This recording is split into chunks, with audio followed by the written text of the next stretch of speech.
¿Alguna pregunta, muchachos? Entonces, ya saben, traumatología, trauma y ¿qué más era?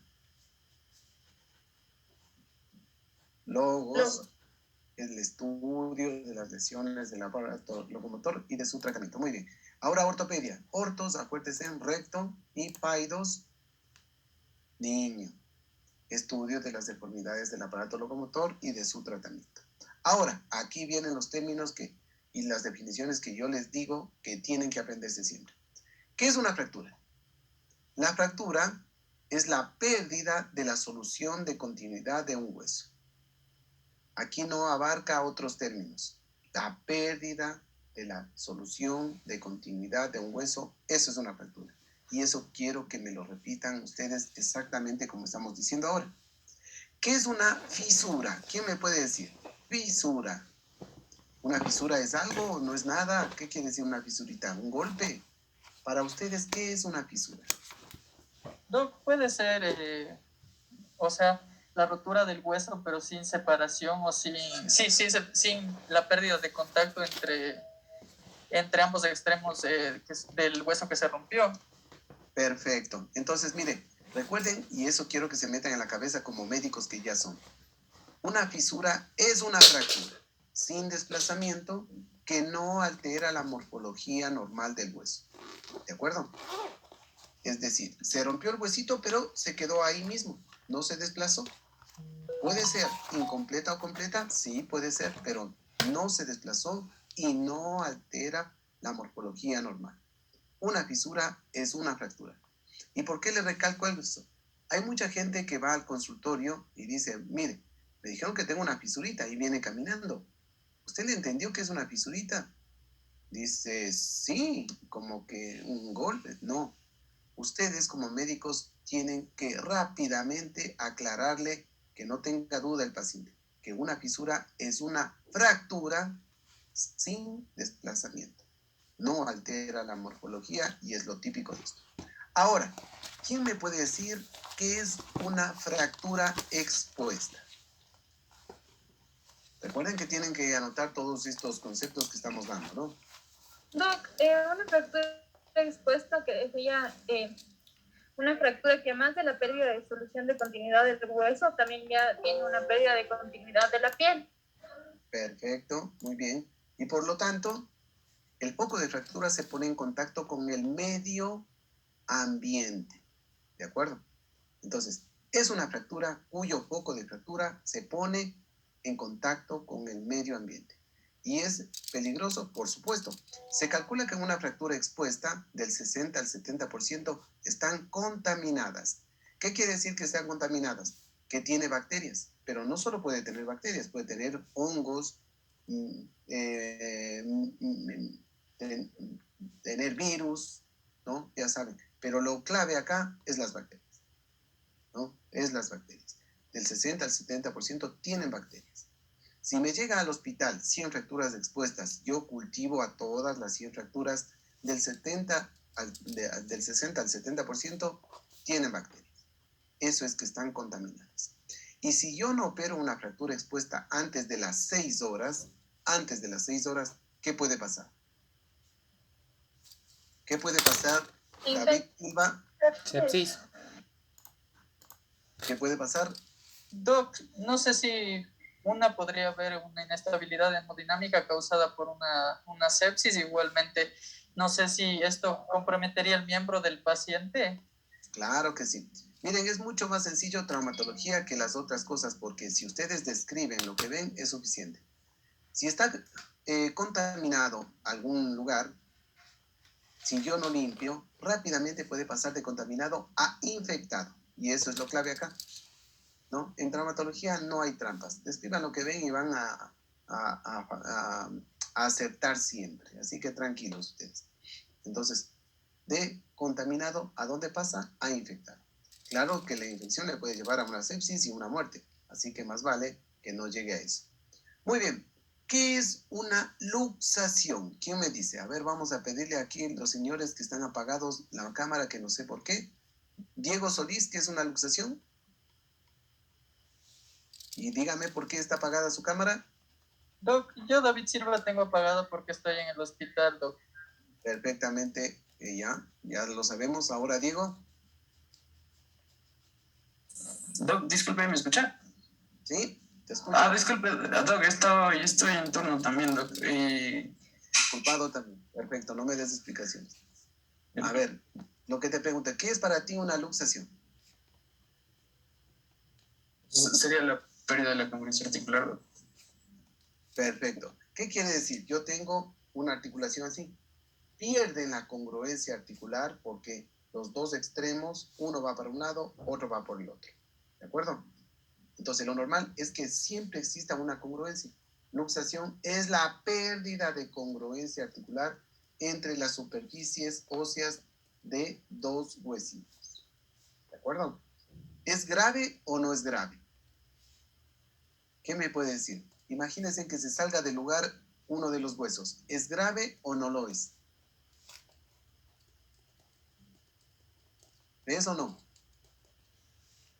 Es grave. Porque va a limitar la movilidad del miembro y al final también va a causarle, puede ser incluso una atrofia muscular, porque el paciente por tener una posición álgica no lo va a mover. Claro. Al salirse del lugar, primero, deformidad. Segundo, dolor tremendo porque rompió todos los ligamentos, cápsula de cualquier articulación que sea afectada.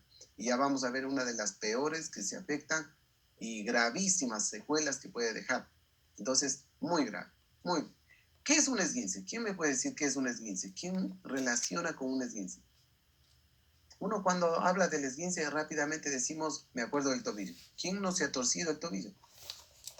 Esguince es la ruptura parcial o total de uno o varios ligamentos de cualquier articulación. Eso es un esguince. Ruptura parcial o total de uno o varios ligamentos de cualquier articulación. Se me puede esguinzar el meñique, se me puede esguinzar el tobillo, se me puede esguinzar la rodilla, la cervical. Imagínense, cualquier articulación de cualquier parte del cuerpo se me puede esguinzar. ¿Qué es un desgarro muscular?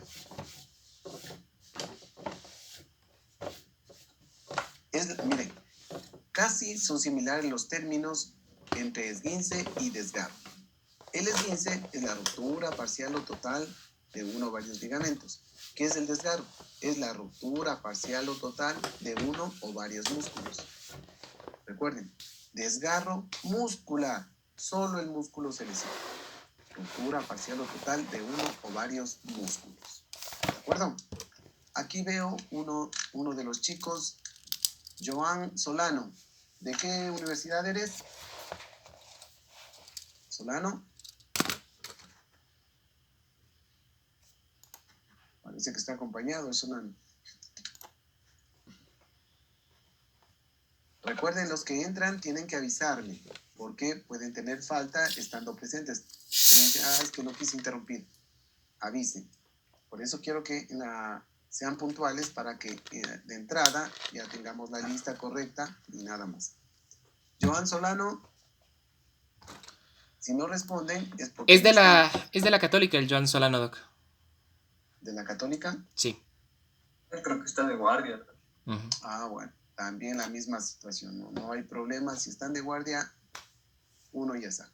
Muy bien, ¿qué les parece esa imagen que les tengo ahí presentada? ¿Qué les parece? ¿Qué parte del cuerpo es y le pasó algo o no le pasó algo a esa articulación? Doc, es la rodilla y no sé si llamarlo así, está como luxado. Perfecto, muy bien. Fíjense, la rodilla, ¿cómo está formada la rodilla? El hueso más grande del organismo, que se llama fémur, el más chiquito, tibia. El que está inmediatamente por fuera es el peroné. El peroné en sí no forma parte de la rodilla. Los únicos que forman es el fémur, la tibia, y este que parece un platillo volador, ¿cuál sería? La rótula. La rótula. Ustedes me pueden decir, sí, pero el peroné, a pesar de que hay un ligamento súper importante, el ligamento colateral lateral o lateral externo de la rodilla, que va desde el epicóndilo femoral externo a la cabeza del peroné, pero en sí la cápsula articular no le toma en cuenta a la cabeza del peroné, es decir, al peroné. Entonces ya saben ustedes, y nuevamente confirmamos, que tanto el fémur, la tibia y la rótula son los huesitos que conforman a la rodilla, ¿no? Ahora, fíjense, perdió la congruencia articular, es decir, se salió del lugar. Y fíjense ustedes acá, la dirección para donde fue la tibia le da el nombre a la luxación. Esto sería una luxación anterior de rodilla. Me pueden decir si es peligrosa, no tanto. ¿Qué pasa por acá atrás? Ya les doy una pista. ¿Qué pasa por acá atrás? La arteria popltea. Efectivamente. Cuando nosotros tenemos una luxación de rodilla, no me interesan los ligamentos, los meniscos, no me interesan. Ya sé que están rotos. Lo que me interesa es saber que la poplitea esté indemne. La poplitea. Porque, ¿qué puede pasar si no está indemne? Miren que la poplitea está dañada, está rota. ¿Qué puede pasar? A ver, cualquiera. Ya no hay irrigación para el resto de la pierna. ¿Y qué puede pasar? Efectivamente, de acuerdo contigo, puede terminar amputado el paciente. Por eso es importantísimo ustedes, cuando vengan un paciente con una lesión traumatológica a cualquier nivel, siempre hacer la prueba de sensibilidad, motricidad y pulsos con relleno capilar. Siempre. Si yo, en este caso, que veo que está luxada la rodilla, no le palpo a la poplitea, no le palpo a la tibial anterior y abajo pedia, y no le palpo a la tibial posterior, rápido tengo que actuar antes de las 6 horas, si es posible, a lo sumo antes de las 8, para que le hagan el tratamiento adecuado. Si no, puede terminar amputado el paciente. ¿De acuerdo? Ya van a ver cuando leamos lesiones ligamentarias por qué es importante hacer precozmente el diagnóstico y el tratamiento cuando está afectado un vaso importante como la poplitea. Puede terminar amputado el paciente. Al lado de la arteria tenemos el paquete, los nervios, ¿no? Y además, miren, ustedes tienen que saber, cuando se produce secuela de un accidente de alta energía, por ejemplo, un accidente de moto, nosotros ya calculamos que del 40 a 60% de los pacientes tienen afección de la poplitea. Cuando el accidente no es tan de gran energía, por lo menos del 20 al 30% de los pacientes tienen afección de la poplitea. Y si es de baja energía, por ejemplo, nuestra abuelita se está bañando en la ducha y se resbala porque el jaboncito le hace resbalar y se abre la pierna y se rompe algunos ligamentos y se puede luxar. Miren, se dice, no, estaba en el baño. Y yo les cuento eso porque pasa, ¿no? O, miren, otros casos que son muy frecuentes. Están bajando las cuestas de las calles que tenemos y pisan esa arenilla que ponen en la vereda y se resbala y se le va la pierna. ¿Y qué pasa cuando se le va la pierna? Automáticamente se luxa la rodilla y se lesiona la poplitea. Pero al ser de bajo impacto, el 5% lesiona la poplitea. Pero fíjese en el 5% y un viejito dice, no solo me resbalé en las gradas de la vereda, me resbalé en la calle. Y ustedes dicen, en la vereda, en las gradas. Y se lesionó. Ya saben que se puede lesionar. Siempre hacían un examen neurovascular a todos los pacientes traumatológicos. Siempre. Ya saben, un accidente de moto puede provocar del 40 al 60% de lesión de la poplitea. Y como al lado tenemos el ciático, o por lo menos el ciático popliteo externo, ustedes tienen que saber que también se lesiona. Con menos frecuencia, pero se lesiona. El vaso, mientras se lesiona de 40 a 60, la poplitea se puede, el paquete nervioso se puede lesionar, más o menos, para que tengan una idea, alrededor de 30 a 40%. Pero se lesiona. ¿De acuerdo? La luxación más frecuente que tenemos es esta. ¿Quién me puede decir qué es lo que estamos viendo ahí en la imagen de la derecha? Luxación de cabeza humeral, ¿no? Perfecto, el hombro es, ¿no es cierto? Aquí vemos el hombro. ¿Qué huesos conforman el hombro? Conforman el húmero, la escápula u omóplato con su articulación que se llama glena, tiene la espina y que viene a terminar por acá la espina. ¿Qué es esto? El acromion, ¿no? El acromion se articula con este huesito. ¿Cómo se llama el huesito que se articula con el acromion? Clavícula. La clavícula. Entonces tenemos tres huesos que forman el hombro. Clavícula, omóplato y húmero. ¿Qué le pasó a este paciente? Fíjense ustedes en esta imagen. Fíjense. Cuando nosotros observamos un hombro normal, el acromion está en contacto con la clavícula. 1 centímetro por debajo del acromion generalmente está la cabeza. Y acá, miren, la glena con la cabeza forman un lente biconvexo, que es lo normal. Si nosotros observamos, como vemos acá en la imagen, ¿dónde está el lente biconvexo? Está acá, aparentemente al otro lado. En lugar de ser externo, está interno. Y tendría que estar acá. ¿La cabeza dónde está? Bajo el acromion. Miren lo que es lo normal, perdón. Miren, bajo el acromion.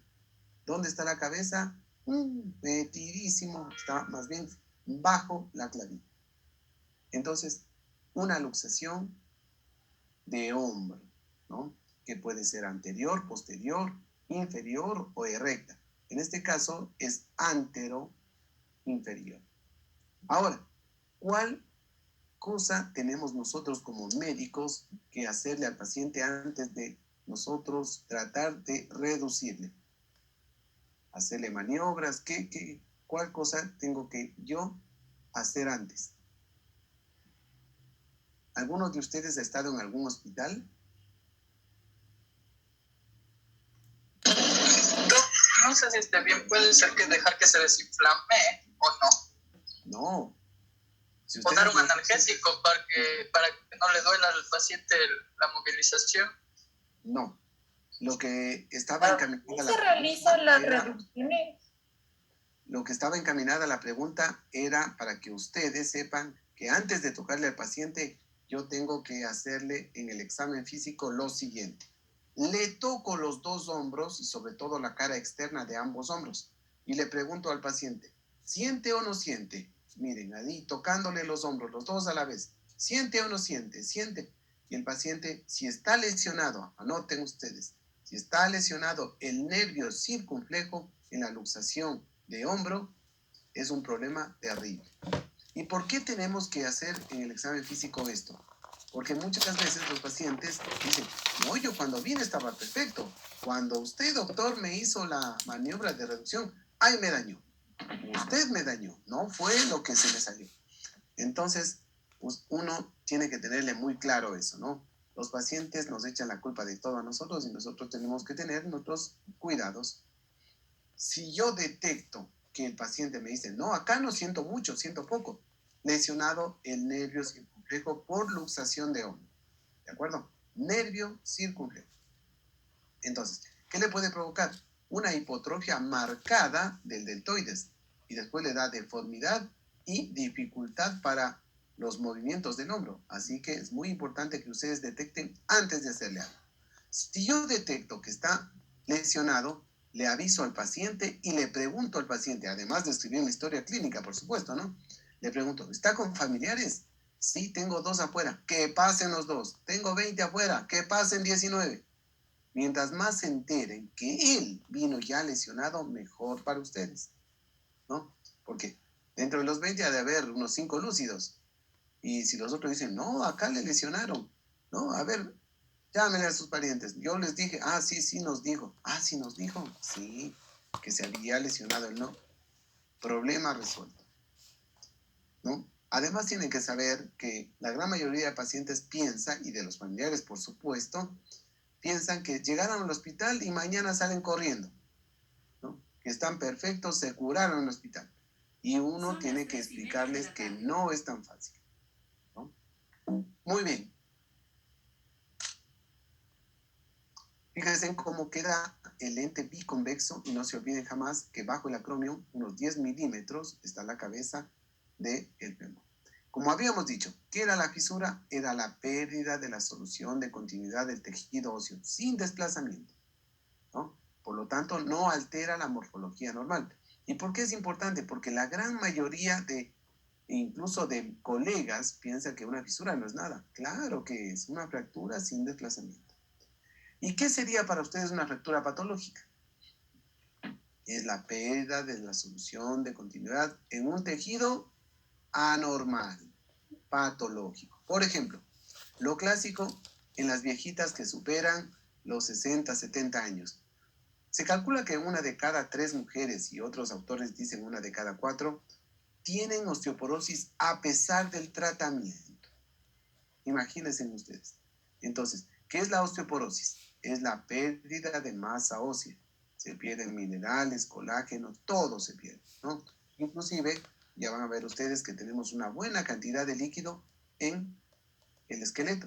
Así que la pérdida de masa ósea es la osteoporosis. El hueso queda más débil, queda finito, ¿no? Como un vidrio.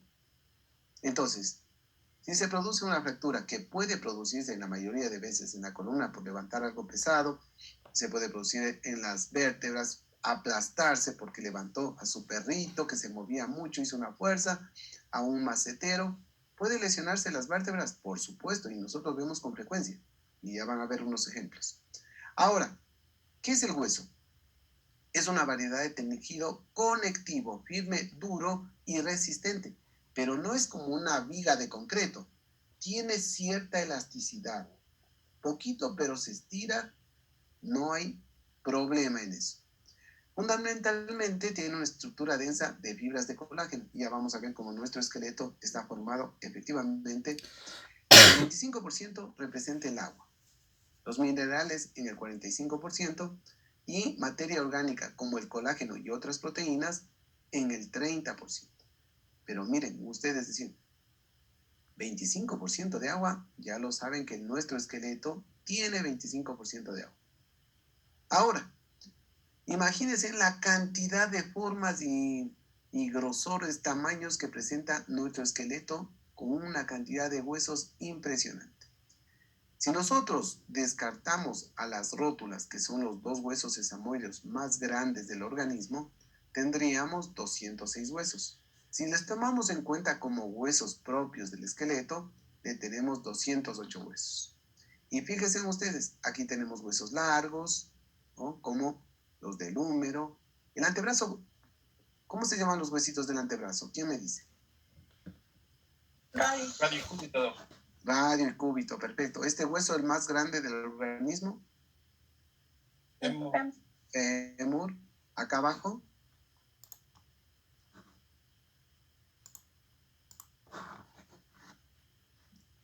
El peroné. Y el peroné es más finito. Fíjese en las costillas, ¿no? Casi toda cortical, casi no tiene esponjosa. Fíjese en las vértebras, los cuerpos vertebrales llenos de esponjosa. Miren la pelvis y el cráneo, lleno de huesos corticales. La mano y el pie, la mano tenemos los huesos del carpo y en el pie los del tarso, casi todo esponjoso, ¿no? Ahora, de acuerdo a los conceptos que hemos hablado hace un ratito, ¿quién me dice el diagnóstico de lo que vamos viendo en la imagen de la izquierda primero? ¿Quién me dice? ¿Quién se anima? Está con una luxación de la falange. Ya. Muy bien. ¿De qué dedito? El quinto, ¿Cómo se llama el quinto? meñique. Perfecto. Entonces ustedes tienen que saber que en los dedos tenemos 3 falanges. Falange proximal, media y distal. Excepto en estos dedos. En los pulgares y en los dedos gordos del pie, que se llama... ¿Cómo se llaman los dedos gordos del pie? Hallux. Hallux. No se me olviden, se llama hallux. H-A-L-L-U-X. Los dedos se llaman hallux.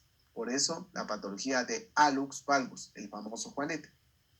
Entonces, fíjense, solo los dedos pulgares y los hallux tienen 2 falanges, proximal y distal. Pero los otros dedos tienen proximal, media y distal. La articulación entre estos huesitos largos, que se llaman metacarpianos en la mano, y la primera falange se llama articulación metacarpofalángica.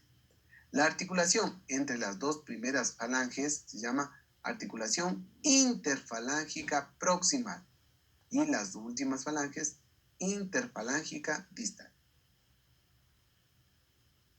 Diagnóstico, luxación interfalángica proximal del dedo meñique, ¿derecho o izquierdo?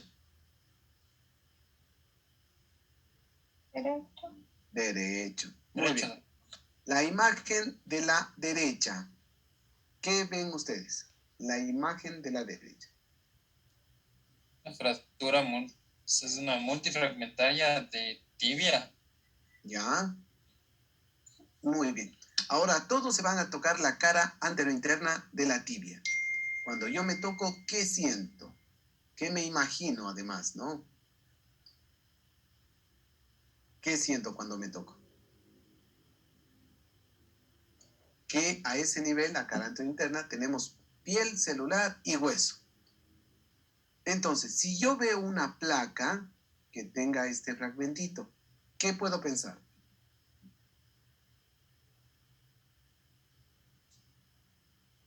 A ver, chicos, ¿qué puedo pensar?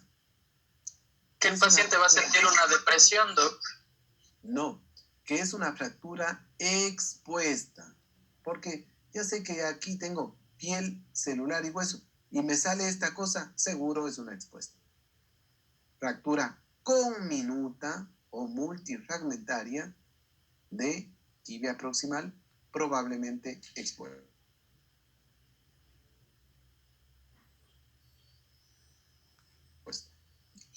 ¿Cómo se lo? Uno piensa que los mecanismos directos por lejos pueden ser los más frecuentes, pero no es así. Los mecanismos directos no son los más frecuentes. Los indirectos sí. Ahora, un mecanismo directo, lo clásico que estamos viendo últimamente es que con tantas bicicletas que vemos el fin de semana, sobre todo, van, se chocan entre ellos, sale volando el ciclista y pega su hombro contra el suelo. Miren, ¿fractura de qué? Fractura de Clavícula. clavícula. Y aquí viene otra cosa importantísima para que no se olvide. En todos los huesos y en todas las articulaciones de nuestro organismo tenemos que pedir siempre por lo menos 2 incidencias, excepto en este hueso. En la fractura de clavícula con una incidencia nos sobra y nos basta. Con la AP es suficiente. Si tuviésemos una fractura en el húmero, no se olviden jamás, AP y lateral. Si tuviésemos una fractura en la rodilla, en el tobillo, AP y lateral. Puedo pedir en estas articulaciones AP, lateral y oblicuas, también puedo pedir, pero jamás se me olviden de pedir AP y lateral mínimo. Y miren, ayer, ¿quién estuvo de guardia en traumatología conmigo? ¿Alguno de ustedes? ¿No? Ayer nos llegó una niñita de 2 años que corriendo, vieron las niñitas fácilmente pierden el equilibrio a los 2 años y además no sincronizan bien, ¿no? ¿Qué pasa? Se cae. Obviamente que para no golpearse la carita, el reflejo de toda la gente es poner la manito. Fractura supracondilia femoral. Humeral. ¿Qué tuvimos que hacer? Miren, este fragmentito, el de acá, miren, totalmente desplazado. ¿Qué tuvimos que hacer? La reducción, y le pusimos un yesito porque era de 2 años y era estable. Esta que está totalmente desplazada, sí tenemos que mantener sus fragmentos en su lugar usando estas clavijas que se llaman de Kirchner.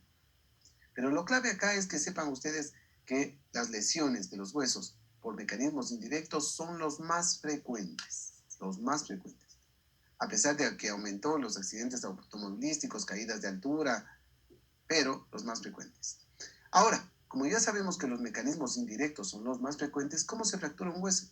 Las fuerzas deformantes o los vectores causantes de las fracturas son de tensión, rotación, compresión, y uno se puede dar cuenta qué tipo más o menos de fractura se pudo haber hecho y cuál fue el mecanismo. Cuando son transversas, son mecanismos de tensión o angulación, ¿no? Pero uno puede pensar, ¿habrá fracturas conminutas de mecanismo indirecto? El mecanismo indirecto puede producir fracturas conminutas, pero lo más frecuente son los mecanismos directos para que sean conminutas.